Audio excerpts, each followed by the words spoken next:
மற்றும் தலைமை கழக நிர்வாகிகள், மாவட்ட கழக செயலாளர்கள், மாண்புமிகு நாடாளுமன்ற உறுப்பினர்கள், மாண்புமிகு சட்டப்பேரவை உறுப்பினர்கள், முன்னாள் நாடாளுமன்ற சட்டமன்ற உறுப்பினர்கள், கழகத்திலே பல்வேறு பொறுப்பில் இருக்கின்ற நிர்வாகிகள், பொதுமக்கள் திரளாக தலைமை கழகத்திலே கூடி எங்களுடைய இதயம் புரட்சித் தலைவி அம்மா அவர்களுக்கு மலர் மாலை அணிவித்து மலர் தூவி இன்றைக்கு பிறந்த விழாவை எழுச்சியோடு நாங்கள் கொண்டாடி இருக்கிறோம். இன்றைக்கு நடைபெறுகின்ற சட்டமன்ற பொது தேர்தலை ஒட்டி ஏற்கனவே 2 முறை அனைத்து இந்திய அண்ணா திராவிட முன்னேற்ற கழகத்தின் சார்பாக தேர்தல் அறிவிப்புகள் நாங்கள் வெளியிட்டுள்ளோம். இப்பொழுது அனைத்து இந்திய அண்ணா திராவிட முன்னேற்ற கழகத்தின் சார்பில் 3வது கட்ட தேர்தல் அறிவிப்புகள் வெளியிடுகிறோம். அறிவிப்பு 1.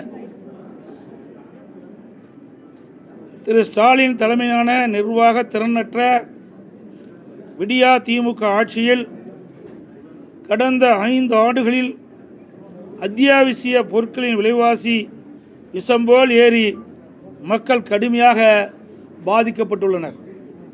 அதேபோல் திராவிட முன்னேற்ற கழக ஆட்சி அமைந்த பிறகு சொத்து வரி, வீட்டு வரி, மின் கட்டணம், குடிநீர் வரி போன்ற பல வரிகள் இந்த அரசால் உயர்த்தப்பட்டுள்ளது.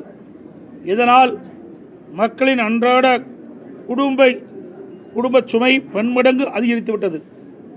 எனவே மக்களின் சுமையை குறைக்கும் வகையில் அனைத்து இந்திய அண்ணா திராவிட முன்னேற்ற கழக ஆட்சி அமைந்தவுடன் ஒவ்வொரு குடும்பத்திற்கும் கருணை தொகையாக 10,000 ரூபாய் வழங்கப்படும்.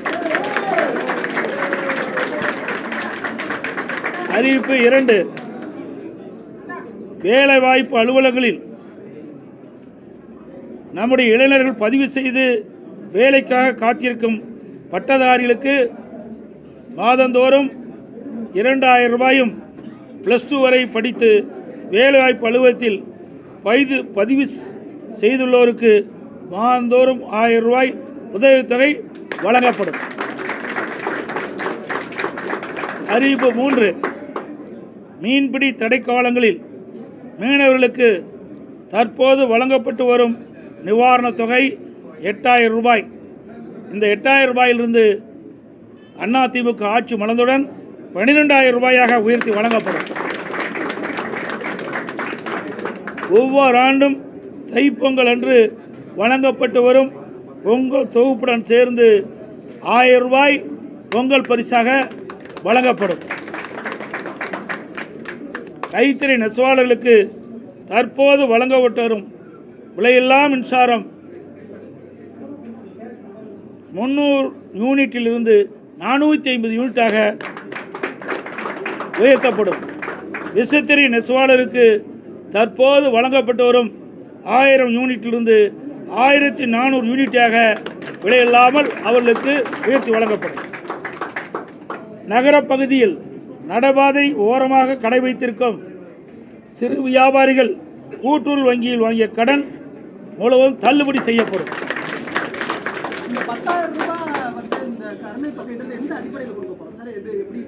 சொல்லதே கருணை தானே, எந்த அடிப்படையில் கருணை அடிப்படையில் தான் கொடுக்குறோம்.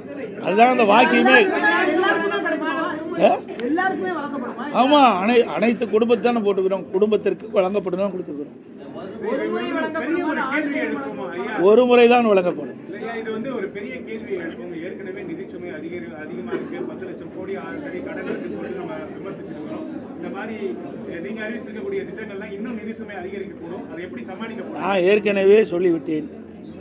எங்களுடைய அதிமுக அரசு இருக்கின்ற பொழுது திறமையாக செயல்பட்டு கொரோனா காலத்தில் கூட 1 ரூபாய் வரி வருமானம் இல்லாத போதே சிறப்பான ஆட்சி கொடுத்த அரசாங்கம் அதிமுக அரசு. அதனால் வருவாயை பெருக்கி நாங்கள் அறிவிக்கப்பட்ட நலத்திட்ட உதவிகள் முழுமையாக வழங்கப்படும்.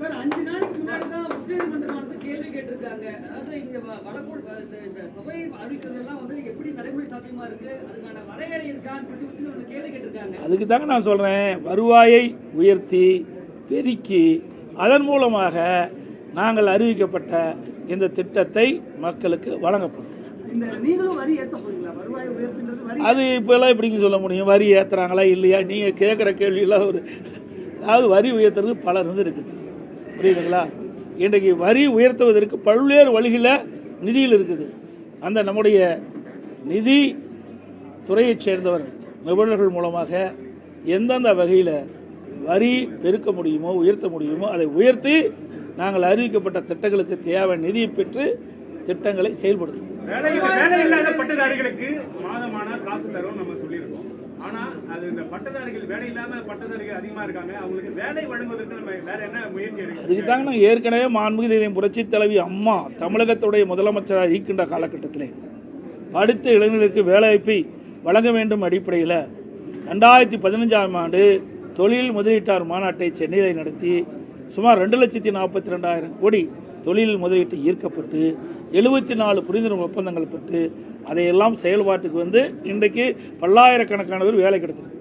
அதே வழியில் வந்து மாண்பு அம்மாவுடைய அரசு 2019 ஜனவரி மாதம் சென்னையில் தொழில் முதலீட்டு மாநாட்டை நடத்தி 3,05,000 கோடி தொழில் முதலீட்டு ஈர்க்கப்பட்டு 304 புரிந்துணர்வு ஒப்பந்தங்கள் போடப்பட்டு அதன் மூலமாக தொழிற்சாலைகள்லாம் பயன்பாட்டுக்கு வந்து பல்லாயிரக்கணக்கான இளைஞர்களுக்கு வேலைவாய்ப்பு கிடைக்கும். அதே குறிக்கோளோடு அதே வழியில் மாண்பு அம்மாவுடைய அரசு வந்த பிறகு புதிய தொழிற்சாலைகள் தமிழகத்திலே நிறுவப்பட்டு அதுக்கு தேவை நடவடிக்கை எடுக்கப்பட்டு அதன் மூலமாக பல்லாயிரக்கணக்கான இளைஞர்களுக்கு வேலைவாய்ப்பை உருவாக்கி தருவோம்.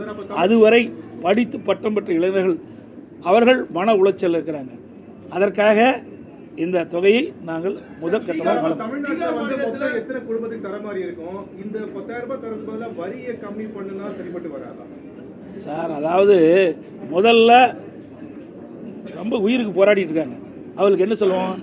அவளுக்கு வந்து அந்த உயிரை காப்பாற்றுவதற்கு இல்லை இது வைப்போம்ல, இல்லை வெண்டிலேட்டர் வைக்கிறோம்ல, இந்த ஆட்சியில் வெண்டிலேட்டர் வைக்கிற அளவுக்கு போயிடுது.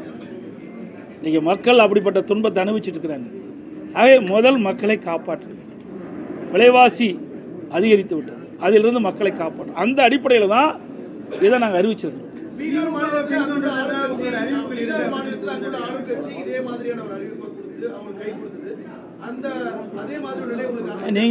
நீங்களே கேள்வி கேட்டீங்க, நீங்களே பதிலும் சொல்லிட்டீங்க. இரண்டும் நீங்களே சொல்லிட்டீங்களே.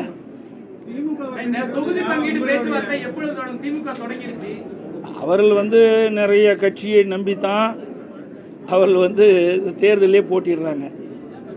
அதனால் அவர்கள் முன்கூட்டியே தொடங்கியிருக்காங்க. நாங்கள்லாம் பொறுமையாக தேர்தல் கூட்டணி குறித்து பேச்சுவார்த்தை ஏற்கனவே எங்களை என்னென்ன நிறைவேற்றி விட்டது பேச்சுவார்த்தை நடத்திட்டோம்.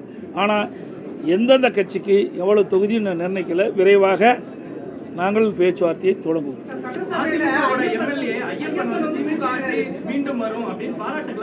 அவர் யாரோட இருக்கிறான்னு முதல் தெரிஞ்சுக்கிட்டீங்க. ஏங்க எல்லாம் ஆட்சியும் முடிய போகுது, அவர் மேலே நடவடிக்கை எடுத்து என்ன பண்ணுறது, என்ன பயன்? ஆக அவர் யாரோடு இருந்தார் உங்களுக்கு நன்றாக தெரியும். அவர் யாரோடு சேர்ந்திருக்கான்னு உங்களுக்கு தெரியும். யாருக்கு ஆதரவாக செயல்பட்டுருக்கான்னு தெரியும். இதையெல்லாம் தெரிஞ்சுக்கிட்டு இந்த கேள்வி எங்கள் இடத்துல கேட்குறீங்களா?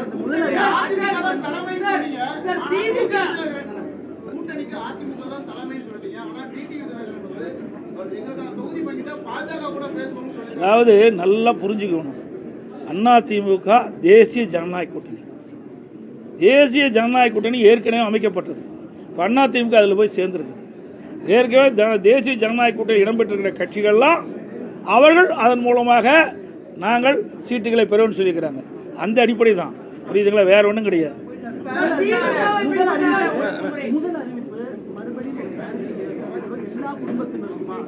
இது சார் நான் தான் திருப்பி, அதாவது எல்லா குடும்பம் அதை பாரு, குடும்ப இதிலே தெளிவாக பாருக்கிறோம்.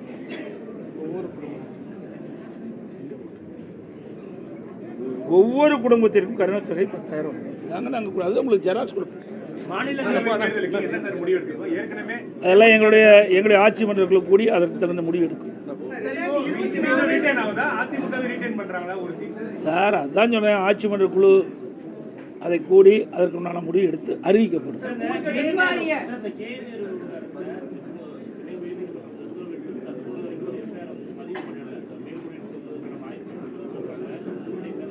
சார் இன்றைக்கு திமுக நீதிமன்றம் கொடுத்த தீர்ப்பை ஏற்று அமுல்படுத்தி இருக்குது. நீதிமன்ற தீர்ப்பை மதிக்காத ஒரு கட்சினா திமுக கட்சி தான்.